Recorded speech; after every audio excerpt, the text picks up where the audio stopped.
ईद उल अजहा से पहले आया रांची पुलिस का दिशा निर्देश, कंट्रोल रूम का व्हाट्सएप नंबर जारी। झारखंड में आज बृहस्पतिवार 29 जून को ईद उल अजहा बकरी ईद से पहले पुलिस ने जरूरी तैयारी कर ली है। सुरक्षा के व्यापक इंतजाम किए गए हैं। बुधवार 28 जून को पुलिस की ओर से जरूरी दिशा निर्देश भी जारी कर दिए गए हैं। इसके साथ ही पुलिस कंट्रोल रूम के व्हाट्सएप का नंबर भी जारी किया। इसके साथ ही लोगों से कहा है कि किसी भी अप्रिय घटना या असामाजिक गतिविधि की सूचना फ़ोन करके 112 नंबर पर दे सकते हैं। पुलिस ने बकरी ईद के त्यौहार को देखते हुए लोगों से विशेष अपील की है। इसमें कहा है कि आपसी भाईचारे एवं सौहार्द के साथ इस त्यौहार को मनाएं, सामाजिक एवं सांप्रदायिक सौहार्द को बनाए रखें, शांति व्यवस्था भंग ना हो, इसका भी ख्याल रखें। रांची पुलिस ने सोशल मीडिया में सूचना शेयर करने को लेकर भी सतर्क किया है। पुलिस ने रांची के लोगों के लिए जो अपील जारी की है उसमें कहा है कि किसी भी प्रकार के तथ्यहीन, भ्रामक और झूठी सूचना शेयर ना करें। कोई भी भ्रामक फोटो या वीडियो शेयर ना करें। किसी भी धर्म के बारे में आपत्तिजनक टिप्पणी सोशल मीडिया पर शेयर करने से बचें एवं किसी भी तरह की अफवाह पर ध्यान न दें। झारखंड में दवा दुकान खोलने के लिए अब फार्मासिस्ट की डिग्री की जरूरत नहीं, बोले सीएम हेमंत सोरेन। मुख्यमंत्री हेमंत सोरेन ने राज्य के युवाओं के लिए एक बड़ा ऐलान किया है। कल्याण गुरुकुल और कौशल कॉलेज के 500 छात्र छात्राओं को नियुक्ति पत्र सौंपते हुए मुख्यमंत्री ने कहा कि अब पंचायत स्तर पर भी दवा की दुकानें खुलेंगी, ताकि लोगों को दवा के लिए दूर दराज के इलाकों में जाना नहीं पड़ेगा। उन्होंने कहा कि पहले दवा दुकान खोलने के लिए फार्मासिस्ट की डिग्री होनी चाहिए थी, लेकिन अब इसकी ज़रूरत नहीं है।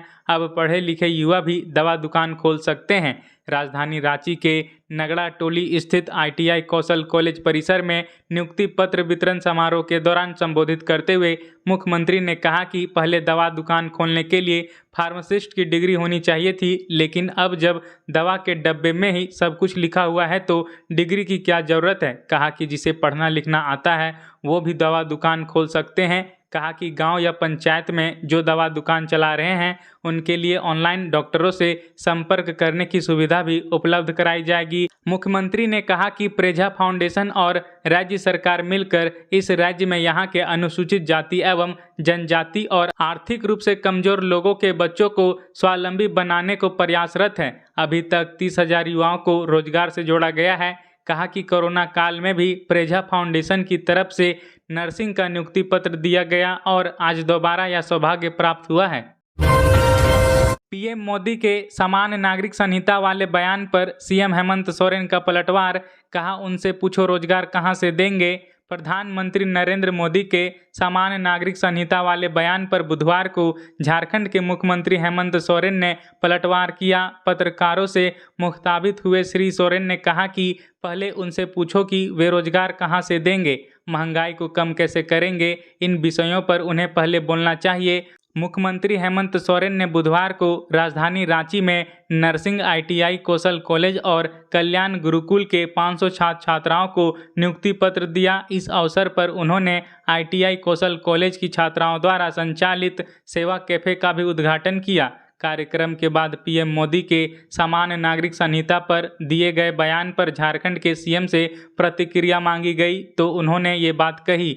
बता दें कि प्रधानमंत्री ने एक दिन पहले यानी मंगलवार को मध्य प्रदेश की राजधानी भोपाल में कहा था कि एक घर में 2 कानून नहीं चल सकते, देश में समान नागरिक संहिता जरूरी है। उन्होंने मुसलमानों से भी अपील की थी कि भड़काने वालों को पहचाने। पीएम ने कहा था कि वोट बैंक की राजनीति करने वालों ने मुसलमानों का शोषण किया।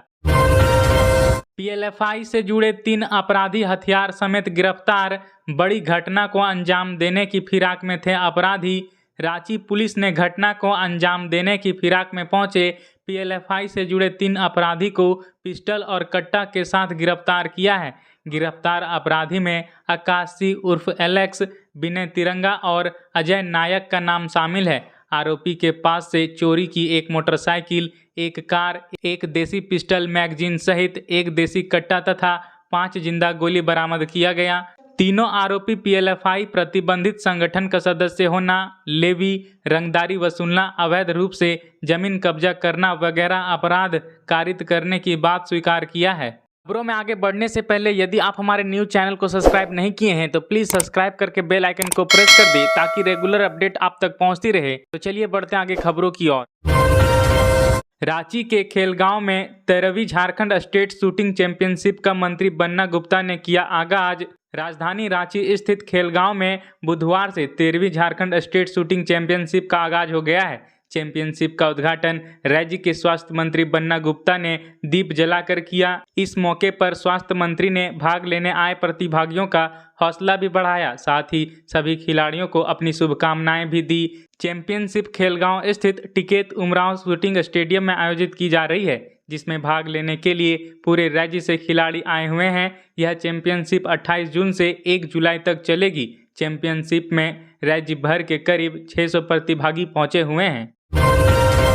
लोहरदगा के आवासीय विद्यालय की छात्राओं ने थाईलैंड में दिखाया दम, झटके 4 गोल्ड और 3 सिल्वर मेडल। थाईलैंड में अंतर्राष्ट्रीय कराटे प्रतियोगिता खेलने गई लोहरदगा जिले के आवासीय विद्यालय के बच्चियों ने लोहरदगा जिला और राज्य समेत पूरे देश का मान बढ़ाया है। लोहरदगा जिले में कस्तूरबा गांधी आवासीय और झारखंड बालिका आवासीय विद्यालय की बच्चियों ने थाईलैंड में भारत की ओर से खेलते हुए 4 स्वर्ण पदक और 3 रजत पदक झटके हैं। लोहरदगा जिला कराटे संघ के अध्यक्ष सेसई और कोच अमित कुमार सिंह के नेतृत्व में लोहरदगा जिले की बच्चियों ने बेहतर प्रदर्शन किया। मालूम हो कि 20 से 22 मई 2023 तक देहरादून में आयोजित राष्ट्रीय कराटे प्रतियोगिता में लोहरदगा जिले की 7 बालिका खिलाड़ियों का चयन हुआ था। ये खिलाड़ी 25 से 28 जून 2023 तक OKKF थाईलैंड में आयोजित अंतर्राष्ट्रीय कराटे प्रतियोगिता में शामिल हुई। इनमें कस्तूरबा गांधी बालिका आवासीय विद्यालय कुडू के 3 छात्राएं कुमकुम कुमारी, अनामिका उरांव और रोशनी उरांव, झारखंड बालिका आवासीय विद्यालय केरो की छात्राएं जूही कुमारी, स्नेहा कुमारी, अंजलि तिर्की और प्रोजेक्ट गर्ल्स हाई स्कूल कुडू की मरियम प्रवीण शामिल है। 20.38 लाख लागत भुगतान लेने वाले अधिकारी को दंड से राहत नहीं। राज्यपाल सचिवालय में कार्यरत आरोपी पदाधिकारी को राहत नहीं। बिरसा मुंडा एयरपोर्ट रांची के विस्तारीकरण के लिए जमीन के बदले फर्जी तरीके से 20 लाख से अधिक मुआवजा राशि भुगतान प्राप्त करने के आरोपी पदाधिकारी व योजना सह वित्त विभाग के तत्कालीन आपात सचिव दीपक कुमार वर्मा को राहत नहीं मिली। दीपक कुमार अभी सूचना जनसंपर्क विभाग के अंतर्गत राज्यपाल सचिवालय में निजी सहायक के पद पर प्रतिनियुक्त है। सरकार ने उनके अपील अभिवेदन को खारिज कर दिया है। उन्हें दिए गए दंड को यथावत रखा है। इस संबंध में कार्मिक विभाग ने अधिसूचना जारी कर दी है। मौसी बाड़ी से भाई बहन के साथ प्रभु जगन्नाथ निकले अपने धाम, कोल्हान के भक्तों में उल्लास। पश्चिमी सिंहभूम की कराईकेला पंचायत स्थित पूर्णाडीह दुर्गा मंदिर से बुधवार को प्रभु जगन्नाथ की बाहुड़ा यात्रा निकाली गई। महाप्रभु जगन्नाथ अपने बड़े भाई बलभद्र एवं बहन देवी सुभद्रा के साथ गुंडीचा मंदिर से श्री मंदिर के लिए निकले। जगह जगह भक्तों ने पूजा अर्चना किया। भक्तों द्वारा प्रभु जगन्नाथ की जयकारों से पूरा क्षेत्र भक्तिमय हो गया। बता दें कि 8 दिनों तक मौसी बाड़ी में विराजमान प्रभु जगन्नाथ बड़े भाई बलभद्र एवं बहन सुभद्रा संग वापस श्री मंदिर लौटने को लेकर रथ में सवार हुए। 29 जून को प्रभु जगन्नाथ अपने धाम पहुंचेंगे। 7 साल पुराने मानदेय पर ही काम करने को मजबूर है सामाजिक सुरक्षा में लगे 48 कंप्यूटर ऑपरेटर। सामाजिक सुरक्षा के काम में लगे राज्य भर के 24 जिलों में कार्यरत 48 कंप्यूटर ऑपरेटर अब भी 7 साल पुराने मानदेय 16,480 रुपये पर काम कर रहे हैं। राज्य सरकार के आदेश के बाद भी महिला बाल विकास एवं सामाजिक सुरक्षा विभाग द्वारा इनके मानदेय में बढ़ोतरी नहीं की जा रही है, जबकि अन्य योजनाओं के क्रियान्वयन के लिए कार्यरत कंप्यूटर ऑपरेटरों का 2 बार मानदेय बढ़ गया है। अधिकारियों के वजह से ऑपरेटरों में भारी निराशा है। महंगाई की वजह से घर चलाना भी अब मुश्किल हो रहा है। इस वजह से वे काफ़ी रोष में हैं। झारखंड प्रशासनिक सेवा संघ का प्रतिनिधि मंडल मिला मुख्य सचिव से। झारखंड प्रशासनिक सेवा संघ की अध्यक्ष रंजीता हेम्ब्रोम के नेतृत्व में एक प्रतिनिधि मंडल ने अपनी 15 सूत्री लंबित मांगों के समाधान के लिए बुधवार को मुख्य सचिव से मुलाकात की। मुख्य सचिव सुखदेव सिंह ने संघ के सभी मांगों पर बिंदुवार गंभीरता से विचार करने के बाद उन पर आवश्यक कार्रवाई करने का आश्वासन दिया। जंगली हाथी ने वृद्ध को कुचला, गांव में घुसकर मचाया कोहराम। झारखंड के लातेहार में जंगली हाथी ने वृद्ध को कुचलकर उसकी जान ले ली। मृतक की शिनाख्त प्रेम गंजू के रूप में हुई है। बताया जाता है कि बुधवार सुबह गांव में घुस आए हाथी ने प्रेम गंजू को कुचल दिया, जिससे घटनास्थल पर ही उसकी मौत हो गई। घटना के बाद से इलाके में दहशत है। वृद्ध को हाथी द्वारा कुचले जाने से आक्रोशित ग्रामीणों में वन विभाग और प्रशासन के खिलाफ नाराजगी है। ग्रामीणों ने वन विभाग से मांग की है कि हाथियों को भगाया जाए। हाथी न केवल लोगों को मार डालते हैं बल्कि घरों को ध्वस्त कर देते हैं, फसलों को नुकसान पहुंचाते हैं।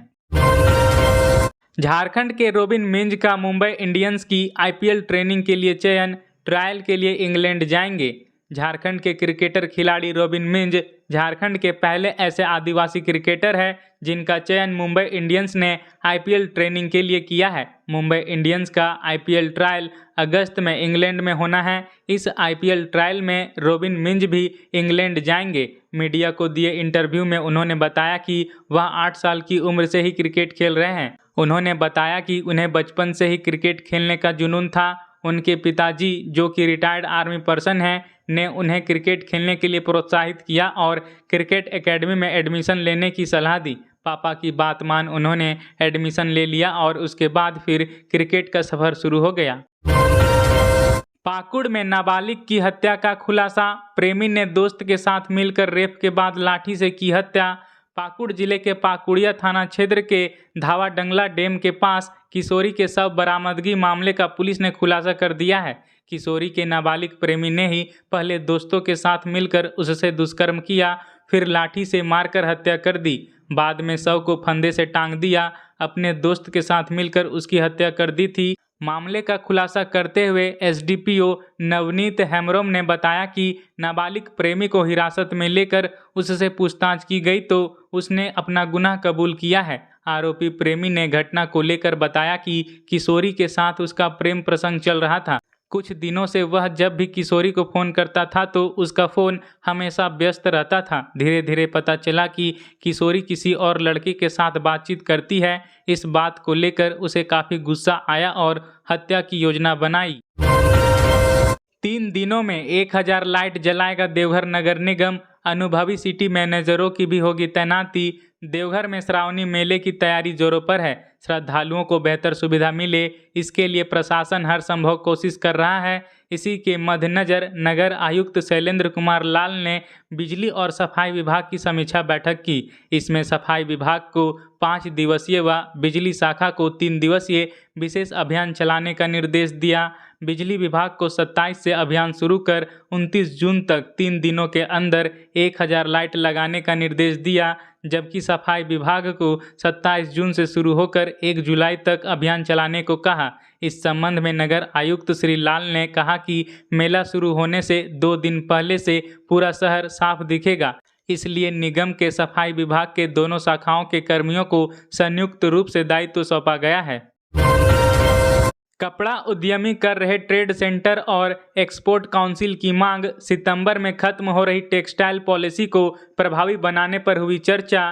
राज्य में वस्त्र उद्योगों के विस्तार में परेशानियां आ रही हैं। एक तरफ राज्य की टेक्सटाइल पॉलिसी सितंबर में खत्म हो रही है, वहीं दूसरी ओर वस्त्र उद्यमियों की मांग है कि राज्य में ट्रेड सेंटर की स्थापना की जाए। इस संबंध में झारखंड चैम्बर ऑफ कॉमर्स और वस्त्र उद्यमियों की कई बार बैठक हुई है, जिसमें वस्त्र उद्यमियों के सामने आ रही समस्या पर चर्चा की गई। उद्यमियों की माने तो पिछले कुछ सालों में राज्य में वस्त्र उद्योग तेजी से बढ़ा है, लेकिन उचित संसाधन नहीं होने के कारण राज्य से निर्यात में अधिक वृद्धि नहीं हो पा रही है। जबकि राज्य में बड़े बड़े वस्त्र उत्पादक कंपनी लग चुके हैं, वहीं संसाधनों की कमी और जमीन संबंधी समस्याओं के कारण कई कंपनियों ने दूसरे राज्यों का रुख किया। उद्यमियों की माने तो राज्य में सितंबर में टेक्सटाइल पॉलिसी खत्म हो जाएगी। विभाग की ओर से नई पॉलिसी लाने की तैयारी की जा रही है। इसके पहले 2 बार टेक्सटाइल पॉलिसी को अवधि विस्तार दिया गया है। ऐसे में अब राज्य में टेक्सटाइल पॉलिसी को और अधिक प्रभावी बनाने की मांग की जा रही है। झारखंड व मध्य प्रदेश में बना निम्न दबाव का क्षेत्र, जाने कहां होगी बारिश, कहां बढ़ेगा तापमान। मानसून ने रफ्तार पकड़ ली है। इसके साथ ही झारखंड में मौसम भी बदल गया है। अब दक्षिणी झारखंड और पूर्वोत्तर मध्य प्रदेश में एक निम्न दबाव का क्षेत्र बना है, जिसका असर आने वाले दिनों में देखने को मिलेगा। मौसम विभाग ने 4 जुलाई तक का मौसम पूर्वानुमान जारी किया है। साथ ही मौसम का अलर्ट भी जारी किया गया है। मौसम विभाग ने 28 और 29 जून के लिए येलो अलर्ट जारी किया है। मौसम विभाग ने जो चेतावनी जारी की है उसमें कहा है कि 28 और 29 जून को राज्य के पश्चिमी तथा उत्तर पूर्वी भागों में कहीं कहीं भारी वर्षा होने की संभावना है। 29 जून को भी राज्य के कुछ हिस्सों में वर्षा होगी। इस दौरान बादल गरजेंगे। गुरुवार यानी 29 जून को वज्रपात की भी आशंका मौसम विभाग ने जताई है। इसी प्रकार से झारखंड के तमाम बड़ी खबरों को जानने के लिए हमारे चैनल को सब्सक्राइब कर बेल आइकन को प्रेस कर दें। धन्यवाद।